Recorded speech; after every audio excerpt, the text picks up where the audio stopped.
account နာမည်ဒေါင်းရံနဲ့မေးမြန်းထားတာဖြစ်ပါတယ်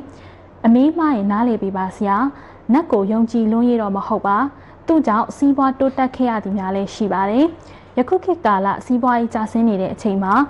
မင်းကန်ကမကောင်းသေးဘူးကံကောင်းလာမှနတ်ကမမဟုပူးဝင်ပြောဆိုပါတယ်ကျွန်တော်ဤစီးပွားရေးလုပ်ငန်းမှာအကုသိုလ်မကင်းသည့်လုပ်ငန်းဖြစ်ပါသဖြင့်ကံကောင်းလာမှဆိုသည့်စကားအတွက်မိတို့နားလည်ရမည်ကိုသိလိုပါတယ်ဆရာတဲ့ကျေးဇူးအထူးတင်ပါတယ်ဆရာဆိုပြီးမိထားပဲဖြစ်ပါတယ်ဆရာ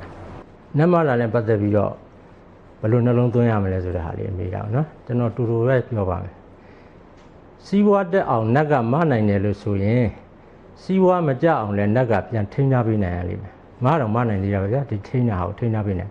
အခုစီးပွားရေးတကယ်ကြတော့မှမင်းကံမကောင်းသေးလို့ကုသကံမကောင်းလို့စီးပွားရေးကြတာပါလို့ဆိုရင်စီးပွားတက်စင်တုန်းကလည်းပဲကုသကံကောင်းလို့တက်တယ်လို့ပဲယူရမယ်နတ်မလို့မဖြစ်နိုင်ဘူးဒါအတူဆုံးအကျဉ်းဆုံးရှင်းဆုံးအဲ့တော့နတ်နဲ့ပတ်သက်ပြီးတော့လည်းကျွန်တော်တော်တော်များများပြောဖို့ပါတယ်နော်အသေးစိတ်ပြောဖို့တယ်တပါးချင်းရောအခုလူကိုဝင်ပူးပြီးပြောတယ်ဆိုတာလဲနတ်ပြည်6ထပ်နတ်တွေမဖြစ်နိုင်ဘူးဟုတ်လည်းမဟုတ်ဘူးဒီ38မိနစ်တည်းကတခုခုဖြစ်မှာပေါ့ဝင်ပူးပြီးတော့ပြောတာလေဆိုတာလေပါနော်အဲ့တော့အဲ့ဒါနဲ့ပတ်သက်ပြီးတော့38မိနစ်အကြောင်းလဲကျွန်တော်တော်တော်ပြောပြီးပြီဒီမှာတော့ကျွန်တော်ရှိမရှိတခုလေးပဲကျွန်တော်ထောက်ပြမယ်အဲ့တော့38မိနစ်သောနတ်တွေကိုကြည့်လိုက်ရင်လူတွေနဲ့ family ဖြစ်တာကအနည်းဆက်ဆုံးကတော့အိန္ဒိမင်းမဟာဂီရီပေါ့ဗျာလူတွေရဲ့ဗုဒ္ဓဘာသာတွေရဲ့ခေါင်းရင်းတောက်မှာဟာလာအိန္ဒိနဲ့ဦးသီးဆွဲတဲ့ဟာပေါ့ကျန်တဲ့ဘုဘာမဲတော့ညာမဲတော့ဟိုဟာတွေကတော့လူတိုင်းလည်းသိချင်မှသိတာပါအကုန်လုံးလည်းရှိဘူး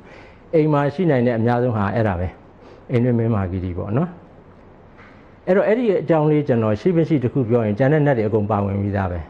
ပင်လယ်သမုဒ္ဒရာကြီးကငန်းတယ်ဆိုတာအကုန်လုံးလိုက်တောက်စရာမလိုကန်းဆက်နာဂျာနဲ့တူးကြည့်လိုက်ပြီးတာပဲတူတူပဲထိုနည်း၎င်းအဲ့တော့အဲ့အိန္ဒိမင်းမဟာဂီရီရဲ့ဇာတ်ကြောင်းလေးကြည့်ရင် तू ကတကောင်းရစုံမှာပါတယ်ကျွန်တော်အသေးစိတ်မပြောဘူးเนาะ point လေးပဲပြောမယ်တကောင်းရစုံမှာလွန်ခဲ့တဲ့နှစ်ထောင်ကျော်ပေါ့เนาะ1000ကျော်ကာလကမင်းပြင်းမင်းတန်တက်ပြီးတော့ဘရင်တက်ပြီးသေးတဲ့ဟာတွေပေါ့အသေးဆုံးနဲ့သေးတဲ့ဟာပေါ့เนาะအဲနတ်စိမ့်ဖြစ်တယ်ပေါ့ဗျာဒါပြင်အဲ့ဒီနတ်ကိုကျွန်တော်တို့ကရှိမရှိကြည့်ရမယ်ရှိမရှိဆိုတာကဘာကြောက်လဲလို့ဆိုတော့သူတို့နတ်ဖြစ်သွားတာတော့ဟုတ်ပြီမြန်မာနိုင်ငံမှာမြန်မာနိုင်ငံသူနိုင်ငံသားလူဦးရေ58သန်းလောက်ရှိတယ်58သန်းသောဗုဒ္ဓဘာသာဝင်တွေကသူတို့ရဲ့အိမ်ကန်ကောင်းရင်မှာအဲ့ဒါရှိတယ်ပေါ့ထားပါတော့ရှိတဲ့အခါမှာနေ့စဉ်ဘုရားရှိခိုးကြတယ်တရားထိုင်တယ်ဟာလာပတိစိတ်တယ်နောက်စွမ်းရည်ချမ်းစီကတ်တယ်ပေါ့ဗျာကောင်းမှုကုသိုလ်ပြုတိုင်းကျွန်တော်တို့အမြတ်တမ်းပေးဝေတယ်တပ်ပိသတ်ပါနာအကုန်လုံးပေါ့အဲ့တော့58သန်းသောပုဂ္ဂိုလ်တွေဟာနှစ်ပေါင်းထောင်ချီကြာအောင်အမြတ်တမ်းတွေပေးဝင်နေဒီပုဂ္ဂိုလ်တွေတကယ်လို့အိမ်ကန်ကောင်းရင်မှာရှိတယ်လို့ဆိုရင်သူတို့တာရုအနုမောဒနာခေါ်ရင်ကျွတ်တန်းဝင်တာပေါ့ဒီမှာတေသူအတွက်ကြီးမှန်းပြီးတော့ဆွန့်ကတ်တာတော့မှတာရုခေါ်နိုင်ရသွားသေးတာပဲလေအဲ့တော့ထောင်ချီပြီးတော့တရက်မဟုတ်နှစ်ရက်မဟုတ်ပေါ့နော်နှစ်ပေါင်းရာမဟုတ်ထောင်ချီပြီးကောင်းမှုကုသိုလ်ပြုတယ်စာသင်တိုက်တွေလည်းပြုတာပဲနော်ဟိုဟာတွေလည်းလိပ်စာတွေလည်းပြုတာပဲရဟန်းတော်တွေသူတို့ကျွတ်သွားပြီပေါ့ကျွတ်သွားရင်ရှိပါမလားမရှိရင်ကျွန်တော်တို့ကသိပြီးတော့နှလုံးသွင်းစရာမလိုဘူးလေနတ်နဲ့ပတ်သက်လို့နော်အဲ့ဒါလိုမှမဟုတ်လို့ဦးစန်းလင်းကရှိတယ်ဗျကျွန်တော်အခုဝင်ပူးခိုင်းရမလားတယောက်စုံတယောက်ကိုနော်ဒီမင်းမကြီးရှိတယ်ရှိတယ်ဆိုရင်လည်းကျွန်တော်တို့ကဘယ်လိုနှလုံးသွင်းမလဲ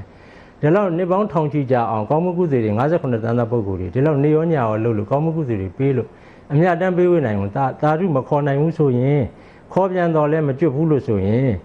ဒီကောင်းတွေတော်တော်အကုသိုလ်ကြီးတဲ့ကောင်းတွေပဲအကုသိုလ်ကြီးလို့မကျွတ်တာပဲအကုသိုလ်ကြီးတဲ့ပုဂ္ဂိုလ်တွေကိုကျွန်တော်တို့ကဆက်ပြီးပါစဉ်းစားစရာလိုလဲဆိုလိုတာမြတ်စွာဘုရားရှင်အသေဝနာစဘာလနံလို့ခေါ်တယ်ဘာလနံသူမိုက်ကိုရာအသေဝနာစအကျင့်မမှီဝဲမစိကတ်ခြင်းတွေလေပေါ့